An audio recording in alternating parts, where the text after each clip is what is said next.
आदरणीय बंधुओं, माताओं व मेरी प्यारी बहनों, राधे राधे। स्वागत है आपका हमारे YouTube चैनल में। आज हम आपके लिए लेकर आए हैं कार्तिक मास महात्म का 30वां अध्याय। तो आइए शुरू करें कार्तिक मास महात्म का 30वां अध्याय। राजा पृथु पूछते हैं कि हे नारद जी, भगवान का अत्यंत प्रिय भीष्म पंचक व्रत कैसे प्रसिद्ध हुआ। तब नारद जी कहने लगे कि हे राजा पृथु, यह व्रत आदिकाल से है, परंतु बीच में लुप्त हो गया था। फिर यह कैसे प्रसिद्ध हुआ, सो कथा हम तुमसे कहते हैं, सुनो। श्री कृष्ण जी ने भीष्म जी से इस व्रत का वृत्तांत कहा। तब सर्वप्रथम भीष्म जी ने इस व्रत को किया। इसी कारण तभी से यह व्रत भीष्म पंचक के नाम से प्रसिद्ध हुआ। हे राजन, भगवान श्री कृष्ण जब पांडवों की ओर से दूत बनकर कौरवों को समझाने लगे तो सबसे पहले वह विदुर जी के पास पहुँचे। विदुर जी ने उनको अत्यंत आदर सत्कार से बैठाया। फिर श्री कृष्ण जी भीष्म जी के पास गए। वहां जाकर कुशल क्षेम पूछने के बाद श्री कृष्ण जी ने अपने आने का संपूर्ण वृत्तांत भीष्म जी से कहा। तब भीष्म जी कहने लगे कि हे भगवान, त्रिलोकीनाथ होते हुए भी आप पांडवों की ओर से ही दूत बनकर क्यों आए।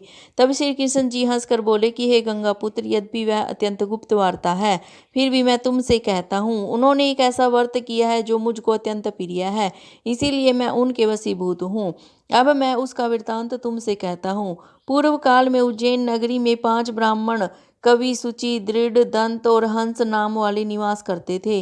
तीनों ही वेदों को जानने वाले, रूपवान, युवावस्था को प्राप्त, गंधर्व विद्या में अति प्रवीण थे। वे अनेक देशों में घूमते फिरते तथा अपनी गान विद्या का प्रदर्शन करके खूब द्रव्य प्राप्त किया करते थे। एक समय वह मथुरापुरी में सुवीर नाम वाले राजा के पास आए। संगीत कला में निपुण होने के कारण उन्होंने राजसभा में जानने की इच्छा प्रकट की। वह 4 दिन उपवास करते रहे और अत्यंत पवित्र श्री यमुना जी में स्नान करते रहे। फिर उन्होंने किसी से राजा का संपूर्ण वृत्तांत सुना।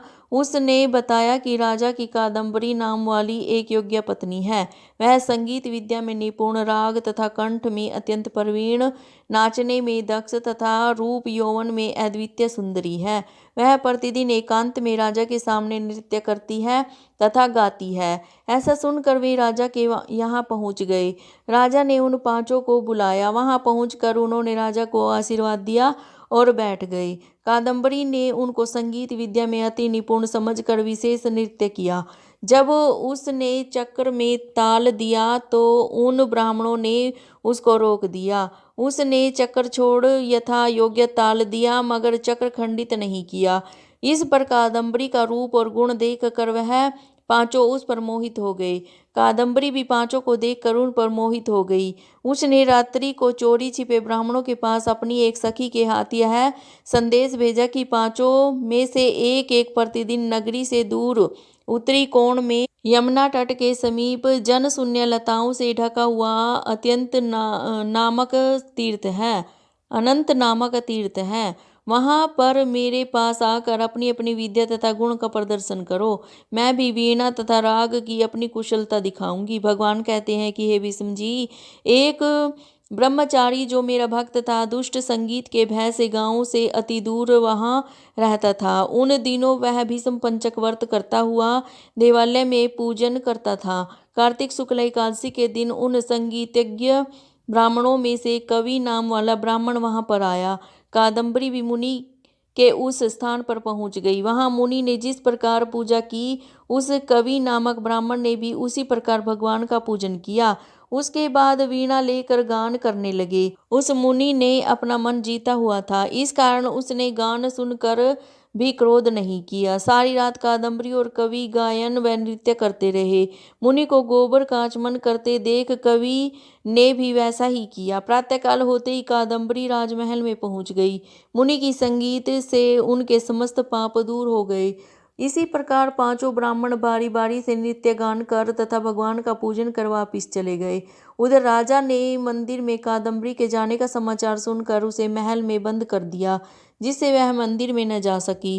कार्तिक मास में हमारे सामने नृत्य गान करने के कारण वही कादम्बरी द्रौपदी हुई तथा हंस नाम वाला वह ब्राह्मण युधिष्ठिर हुआ। कवि अर्जुन, सुचि, सहदेव, दंत, नकुल और दृढ़ नाम वाला पराक्रमी भीम हुआ।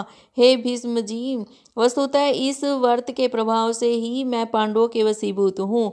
अब तुम्हारे द्वारा यह पंचक व्रत किए जाने से यह तुम्हारे नाम से ही विख्यात होगा, अर्थात भीष्म पंचक व्रत कहलाएगा। इस व्रत के अंत में ब्राह्मणों को भोजन कराकर यथाशक्ति दान दक्षिणा देनी चाहिए। बंधु, ये कार्तिक मास महात्म का 30वां अध्याय समाप्त हुआ। अगर आपको मेरी ये जानकारी अच्छी लगे तो प्लीज़ मेरे चैनल को सब्सक्राइब करें, लाइक और शेयर ज़रूर करें। आपका बहुत बहुत धन्यवाद। राधे राधे।